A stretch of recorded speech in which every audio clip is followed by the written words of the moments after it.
Nataka tuende kijijini mara moja tukaangalie mifugo kule. Haya. Vipi kuhusu pesa nilokuomba? Mbona kwenye masuala ya pesa unajizima data wewe? Mimi mwanamke mzuri na ulisema unayaweza. Haya vipi? Nipe bwana mimi hiyo laki na shida nayo. Mama. Imeshafika laki.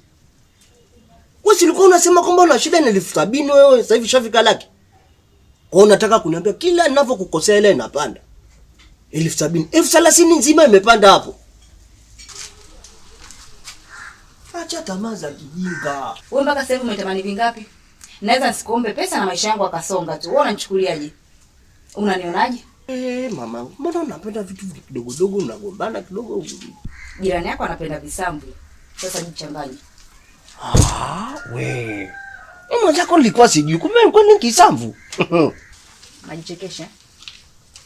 Umesema kisamvu kama angepata iko na ugali. Unachikelea uchochoro mna bwana, ngoja nikupisha maana shetani sija wewe. Hayo mazoea yako ya kipumbavu. Na wewe jirani yako unapenda visambu